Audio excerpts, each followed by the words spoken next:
Nephi obtains the brass plates. Event 4. 1 Nephi, chapter 3, verses 1 through 31. Chapter 4, verses 1 through 38.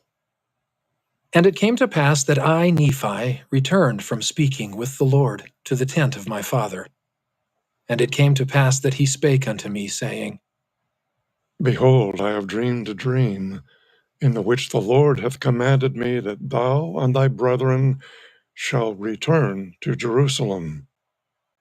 For behold, Laban hath the record of the Jews, and also a genealogy of my forefathers, and they are engraven upon plates of brass. Wherefore the Lord hath commanded me that thou and thy brothers should go unto the house of Laban, and seek the records, and bring them down hither into the wilderness. And now behold, thy brothers murmur, saying, It is a hard thing which I have required of them. But behold, I have not required it of them, but it is a commandment of the Lord. Therefore go, my son, and thou shalt be favored of the Lord, because thou hast not murmured. And it came to pass that I, Nephi, said unto my father, I will go and do the things which the Lord hath commanded, for I know that the Lord giveth no commandments unto the children of men, save he shall prepare a way for them, that they may accomplish the thing which he commandeth them. And it came to pass that when my father had heard these words, he was exceedingly glad, for he knew that I had been blessed of the Lord. And I, Nephi, and my brethren took our journey in the wilderness, with our tents, to go up to the land of Jerusalem. And it came to pass that when we had gone up to the land of Jerusalem, I and my brethren did consult one with another, and we cast lots, who of us should go in unto the house of Laban. And it came to pass that the lot fell upon Laman, and Laman went in unto the house of Laban. And he talked with him as he sat in his house. And he desired of Laban the records which were engraven upon the plates of brass, which contained the genealogy of my father. And behold, it came to pass that Laban was angry, and thrust him out from his presence, and he would not that he should have the records. Wherefore he said unto him, Behold, thou art a robber, and I will slay thee. But Laman fled out of his presence, and told the things which Laban had done unto us. And we began to be exceedingly sorrowful. And my brethren were about to return unto my father in the wilderness. But behold, I said unto them that, as the Lord liveth and as we live, we will not go down unto our father in the wilderness, until we have accomplished the thing which the Lord hath commanded us. Wherefore let us be faithful in keeping the commandments of the Lord. Therefore let us go down to the land of our father's inheritance. For behold, he left gold and silver and all manner of riches, and all this he hath done because of the commandments of the Lord. For he knew that Jerusalem must be destroyed, because of the wickedness of the people. For behold, they have rejected the words of the prophets. Wherefore, if my father should dwell in the land after he hath been commanded to flee out of the land, behold, he would also perish. Wherefore it must needs be that he flee out of the land. And behold, it is wisdom in God that we should obtain these records, that we may preserve unto our children the language of our fathers, and also that we may preserve unto them the words which have been spoken by the mouth of all the holy prophets, which have been delivered unto them by the Spirit and power of God, since the world began, even down unto this present time. And it came to pass that after this manner of language did I persuade my brethren, that they might be faithful in keeping the commandments of God. And it came to pass that we went down to the land of our inheritance, and we did gather together our gold, and our silver, and our precious things. And after we had gathered these things together, we went up again unto the house of Laban. And it came to pass that we went in unto Laban, and desired him that he would give unto us the records which were engraven upon the plates of brass, for which we would give unto him our gold and our silver and all our precious things. And it came to pass that when Laban saw our property, and that it was exceedingly great, he did lust after it, insomuch that he thrust us out and sent his servants to slay us, that he might obtain our property. And it came to pass that we did flee before the servants of Laban, and we were obliged to leave behind our property, and it fell into the hands of Laban. And it came to pass that we fled into the wilderness, and the servants of Laban did not overtake us, and we hid ourselves in the cavity of a rock. And it came to pass that Laman was angry with me, and also with my father, and also was Lemuel, for he hearkened unto the words of Laman. Wherefore Laman and Lemuel did speak many hard words unto us, their younger brothers, and they did smite us even with a rod. And it came to pass, as they smote us with a rod, behold, an angel of the Lord came, and stood before them. And he spake unto them, saying, Why do ye smite your younger brother with a rod? Know ye not that the Lord hath chosen him to be a ruler over you, and this because of your iniquities? Behold, ye shall go up to Jerusalem again, and the Lord will deliver Laban into your hands. And after the angel had spoken unto us, he departed.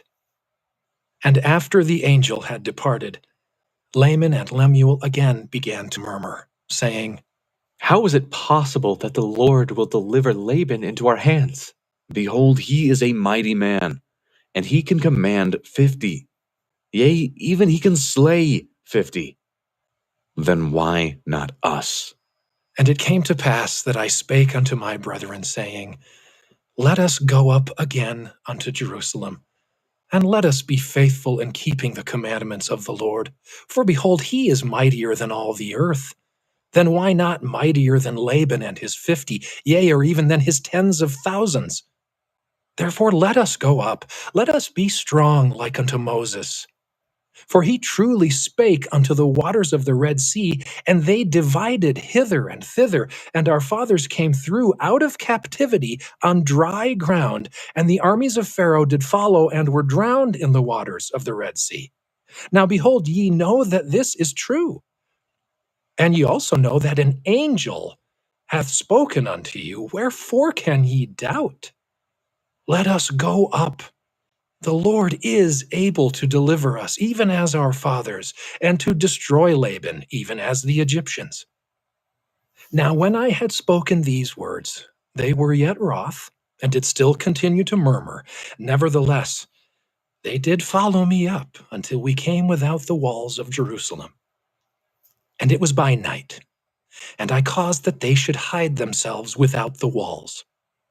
And after they had hid themselves, I, Nephi, crept into the city and went forth towards the house of Laban.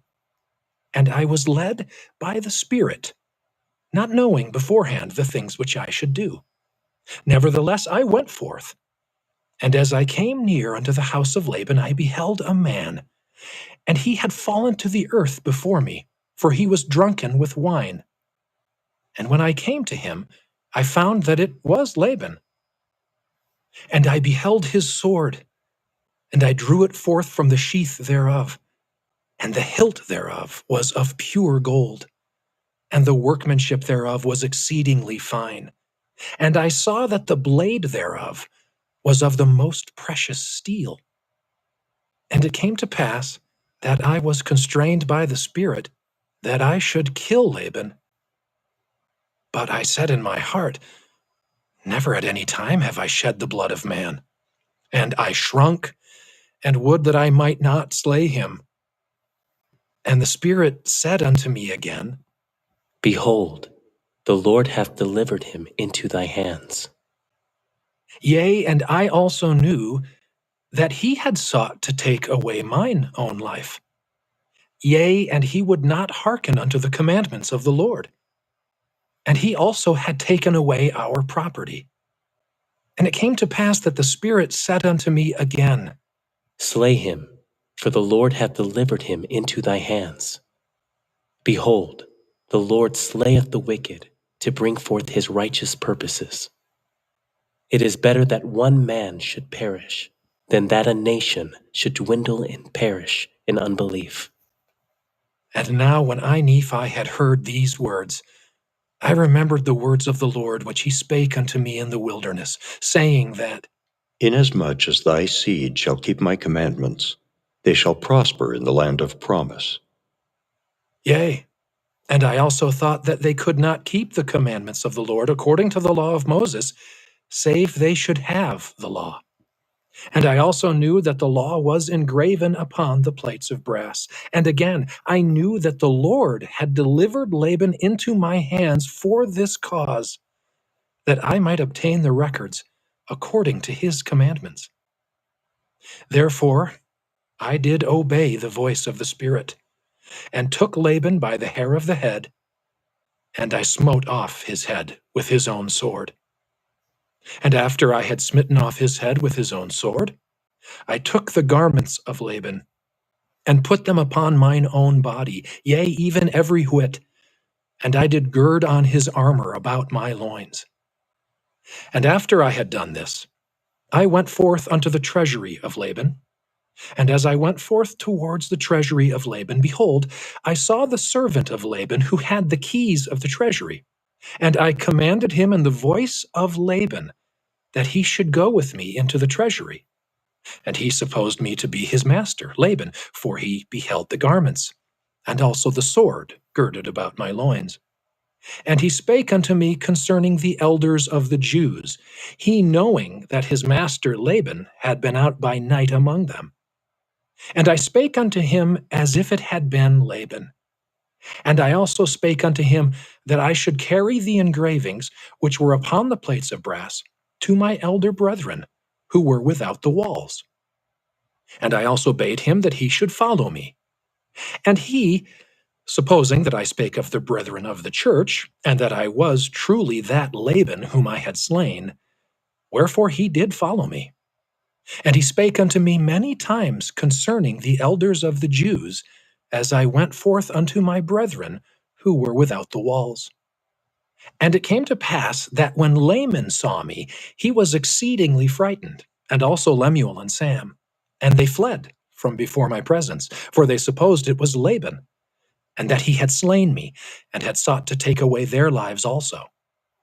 And it came to pass that I called after them, and they did hear me, wherefore they did cease to flee from my presence.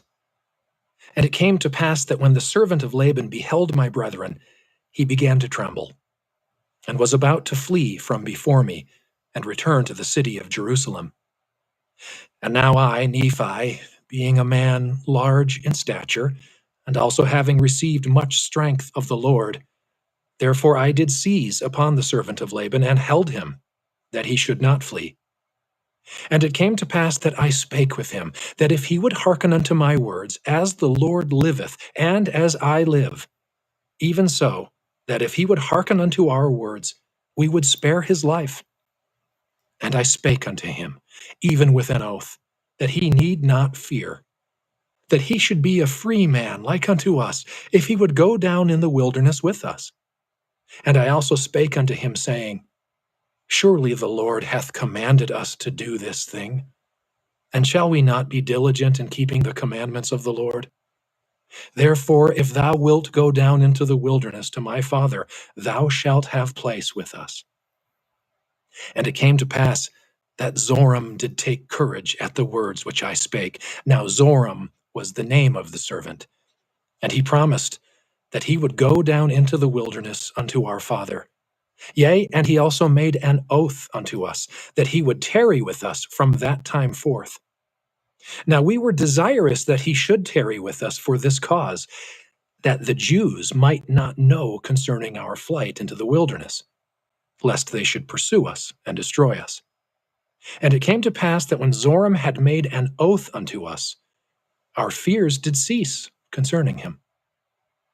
And it came to pass that we took the plates of brass and the servant of Laban, and departed into the wilderness, and journeyed unto the tent of our father.